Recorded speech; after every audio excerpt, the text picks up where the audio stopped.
I'm super excited to share this video with you guys. So I actually cut down a page in the standard Dori from Coco Daisy to fit inside my personal page. So this page again is from a standard Dori. It's cut down to fit into a personal planner, and then I just punch the holes, whatnot. So what I'm doing is I'm creating a habit tracker for August, not a habit tracker, a a mood a mood tracker. So I created these flowers, daisy looking flowers, kind of to mimic the artwork that was already created on this page, which is absolutely beautiful. And what I did was I drew a flower for each week of August. So like the first flower has 4 petals because there's only 4 days in that week, because it's not like a full week in August, you know what I mean? And then so on and so forth, I create that. So I sketched it out in pencil first just in case I messed up or anything. I could fix it beforehand. And I'm outlining it using a Uniball Signo pen. I really like this pen because it doesn't bleed through, it's thin pointed, which is what I like, and it doesn't smudge easily either. The last flower I did mess up. It has an extra petal, so if you do plan on doing this yourself, just don't put another petal on the last flower. So it should have 5 petals instead of 6.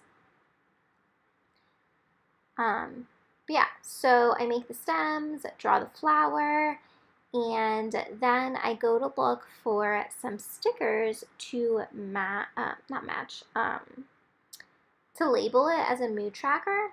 And I thought maybe there was a sticker that said like mood or something, but there wasn't. So instead I use a tab sticker, which you'll see. That way I can just label it myself. And then I was going to stick it down, but then I decided to add some washi in the background just for an added element. So I used some polka dots. I absolutely love this polka dot washi. I feel like I'm going to go through this roll so fast because I want to add it to everything.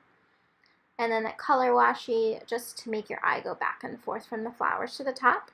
And then I label it Mood Tracker. Super simple.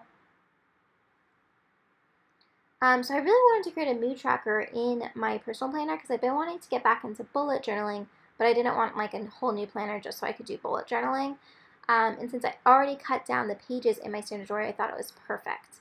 Right now I'm creating a key for each day, so I'm using these markers I got last year from Amazon on Prime Day. It was a really good deal, and they're dual tip, and they were a lot cheaper than Tombow markers. I've never actually used Tombow markers, so I don't know like how good they are compared to that, but they do the job for me, and they don't really have any like bleeding or anything like that. So I create the key, and now I'm just erasing parts of the flower, not parts of the flower, but like the pencil lines. But yeah, so then I just go in and I do color the stems green. And if you'd like to see more of these type of videos, please do comment down below, and I'd love to create them. And I am numbering them. I don't think I record me coloring the stem, but I do color them. So I'm numbering each petal so I know which day to color it in, so on and so forth. But I do hope you enjoyed this video. And that is that. Thanks so much for watching. Until next time, bye.